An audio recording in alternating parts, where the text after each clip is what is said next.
अस्सलाम वालेकुम जी, बिस्मिल्लाहिर्रहमानिर्रहीम। हम अपनी सीरीज़ का आज दोबारा आगाज़ कर रहे हैं। लास्ट टाइम स्टूडेंट्स हमने पढ़ा था future indefinite tense. Future indefinite tense में हमने काफ़ी कुछ सीखा था। अब जो हमारा नेक्स्ट स्टेप है, एक स्टेप आगे चलते हैं फ्यूचर कंटिन्यूस टेंस पे।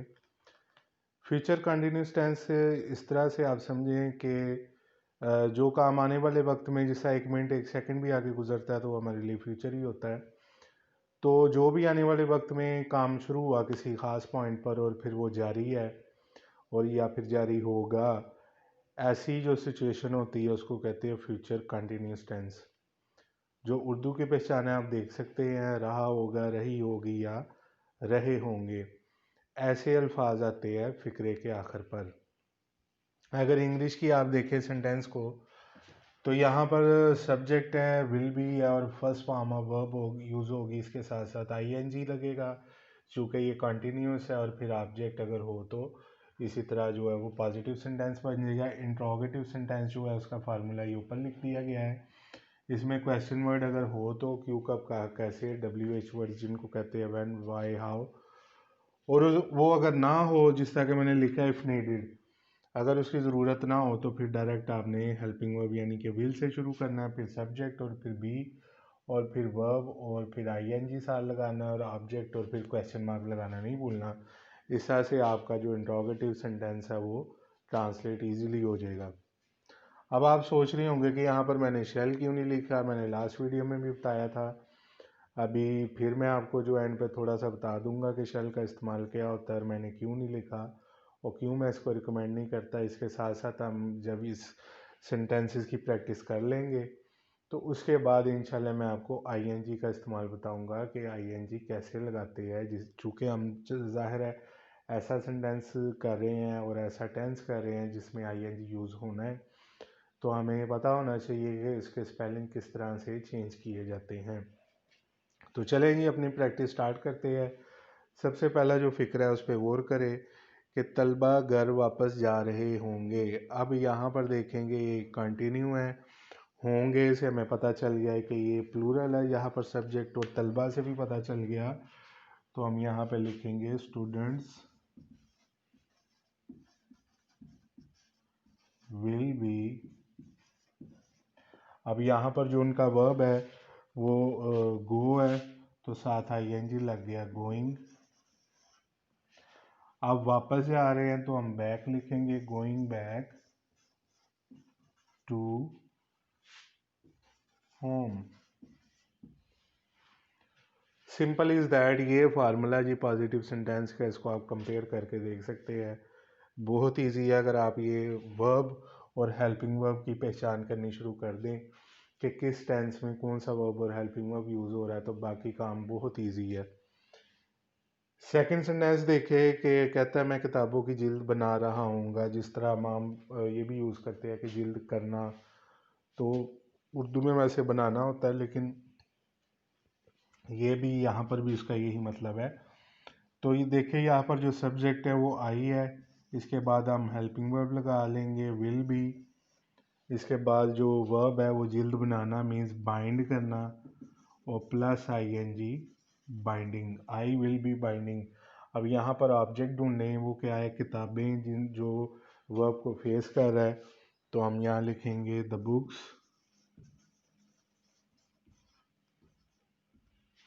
और ख़त्म हो गया यहाँ पर हमारा ये वाला फिक्रा। इसके बाद नेक्स्ट सेंटेंस देखिए, वो नेगेटिव है। नेगेटिव नीचे वाला भी नेगेटिव है। यही फार्मूला रहेगा, मैं हर दफ़ा बताता हूँ आपको हर वीडियो में, लेकिन चूंकि यहाँ विल भी है तो इन दोनों के दरमियान में नॉट लग जाएगा। वैसे जो सिंगल होता है आपके पास सिर्फ हेल्पिंग वर्ब, तो उसके बाद हम नॉट लगा देते हैं तो वो नेगेटिव फिक्रा बन जाता है। बाकी फार्मूला सेम रहता है।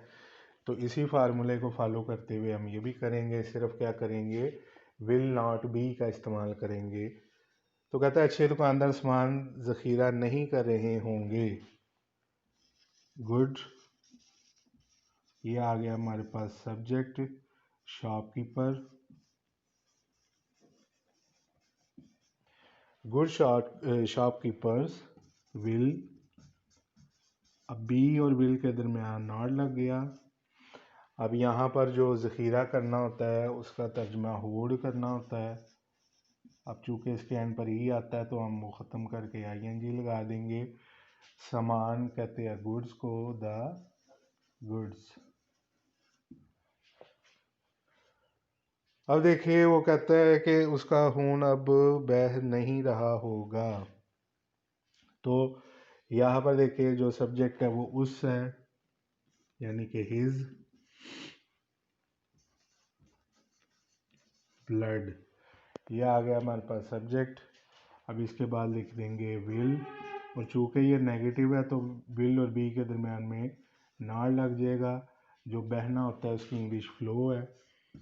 फ्लो के बाद ING लग गया, flowing.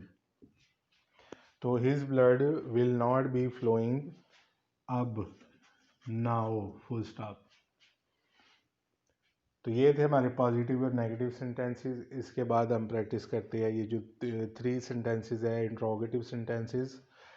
We will move on to them. वो क्यों झूठ बोल रहा होगा। यहाँ पर देखिए कि हमारे पास क्वेश्चन वर्ड मौजूद है, तो पहले इसका तर्जुमा हो जाएगा क्यों, वाई। उसके बाद हेल्पिंग वर्ब लग जाएगा, विल। सब्जेक्ट हमने देखना वो ही। उसके बाद लग गया be, why will he be. उसके बाद देखिए आप वर्ब देखिए वो क्या है, झूठ बोलना। तो झूठ बोलने के लिए हम टेल का वर्ड यूज़ करते हैं, और सच बोलने के लिए हम स्पीक का वर्ड यूज़ करते हैं। टेल के साथ लग गया ING, why will he be telling a lie. तो इस तरह से आपने तर्जुमा करना है। नेक्स्ट भी इसी तरह बहुत आसान है, इसमें भी क्वेश्चन वर्ड मौजूद है। कब, किसान फसल कब बो रहे होंगे, तो कब का तर्जुमा हो गया व्हेन। इसके बाद लग गया हेल्पिंग वर्ब विल, और देखिए इसके बाद जो सब्जेक्ट है वो किसान है, when will the farmers be. अब बोने की जो इंग्लिश है वो सो करना है, सो प्लस ING सोइंग। और जो आगे ऑब्जेक्ट है वो फसलें हैं, crops, question mark. Last sentence देखें, ये इंट्रोगेटिव भी और नेगेटिव भी, और इसमें जो क्वेश्चन वर्ड मौजूद नहीं है, जो क्या लगा होता है उर्दू का, ये वैसे एक सेंस बनाने के लिए, इसका मतलब यहाँ पर वर्ड नहीं करना आपने। तो चूंकि यहाँ पर क्वेश्चन वर्ड मौजूद नहीं है तो हम डायरेक्ट जो है वो हेल्पिंग वर्ब की तरफ आ जाएंगे, विल। अब यहाँ पर सब्जेक्ट क्या है, इट, क्योंकि बारिश की बात हो रही है, बेजन चीज़ है इट। आगे लग गया बी। अब जो है वो यहाँ पर वर्ब क्या है, बारिश का होना, rain plus ING raining, will it be raining. अब यहाँ पर एक चीज़ जो है वो हमने जानबूझ के नहीं लिखी, वो है नॉट। अब मैंने हर वीडियो में मैं बताता हूँ कि जितने भी आपके पास इंट्रोगेटिव सेंटेंसेस होते हैं, जब उनको नेगेटिव करना होता है तो उनके सब्जेक्ट के बाद आपने नॉट लगाना होता है। चूँकि यहाँ पर जो इट है वो नॉट सब्जेक्ट है, तो यहाँ पर हम नॉट लिख देंगे। तो इस तरह से हम इसको ट्रांसलेट कर लेंगे। अब आ जाते हैं जी हमारे जो पॉइंट था आई और इसके वी के साथ जो हम शेल का इस्तेमाल करते हैं, उसका ये है कि जिस तरह मैंने आपको पहले भी बताया कि अब इसका यूज़ नहीं होता, इसलिए मैंने नहीं लिखा। वो ना भी लिखेंगे आप, हर जगह विल भी लिख देंगे तो कोई इसमें इशू नहीं है, कोई भी आपको उसमें गलत नहीं कर सकता। अगर आप चाहते हैं कि नहीं जी हमने इसका जो शेल का इस्तेमाल ही करना है, तो वो भी मैं बता देता हूँ। आपकी बहरहाल मर्ज़ी, आई और वी के साथ शेल यूज़ होगा। बाकी जितने भी सब्जेक्ट्स हैं इसके यूज़ होते हैं, इट है, इसी तरह दे है, वी है, यू है, इन सब के साथ जो है वो विल का इस्तेमाल होता है। अब होता क्या है कि जिसका एक फ़िक्रा लिखा है कि हम वहाँ जाएंगे। अब इसकी बजाय इसको हम इस तरह तर्जुमा करें, अब ये लिखा हुआ है हम, तो हम लिखेंगे जी मैं ये उस हिसाब से बता रहा हूँ कि अगर आपने शेल का इस्तेमाल करना है तो। अब हम जब आ गया तो उसका तर्जुमा वी है, वी के साथ आप शेल यूज़ करते तो आप लिखेंगे वी शैल गो देयर। लेकिन अगर तो हो फिक्रे में कि हम वहाँ ज़रूर जाएंगे तो फिर आप इसको फार्मूले को उल्ट कर लेते हैं, यानी फिर जब ज़रूर का वर्ड आ जाए, कोई मतलब ऑर्डर है, कोई ऐसा हुक्मिया जुमला आ गया है, तो फिर आप उसको मतलब आपकी ड्यूटी है या आपको उस पर एम्फसाइज किया गया, ताकीद की गई है, ज़रूर का वर्ड आ गया, तो फिर आप आई और वी की जगह जो विल यूज़ करेंगे, और इसी तरह ही शीट दे के साथ शैल यूज़ करेंगे।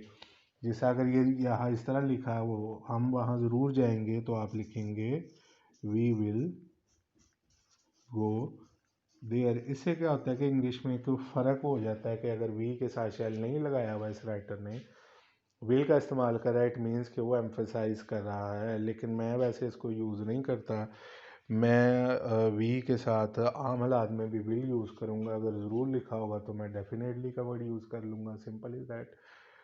तो बहरहाल इसके बाद हम आ जाते हैं अपने मेन पॉइंट जो था, एक और अहम बात कि आईएनजी का इस्तेमाल है।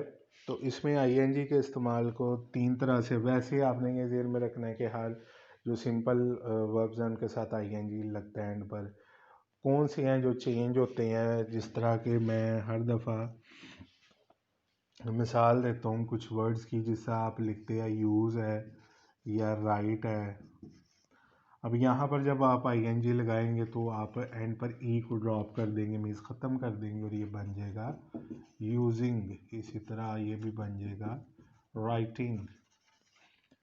दूसरा एक और चीज़ है जिससे आप लिखते हैं डाई है, इसी तरह ट्राई है, बांधना। तो यहाँ पर जब एंड पर आई और ई इकट्ठे आ जाए तो इसको आईएनजी लगाते हुए आपने इनकी जगह पर वाई लगा देना है, तो ये बन जाएगा डाइंग, ये भी बन जाएगा ट्राइंग। इसी तरह जिनके एंड पर ऑलरेडी वाई लिखा हो, जैसा ट्राई है, फ्राई है, इन पर आपको ज़्यादा लगाने की ज़रूरत नहीं है।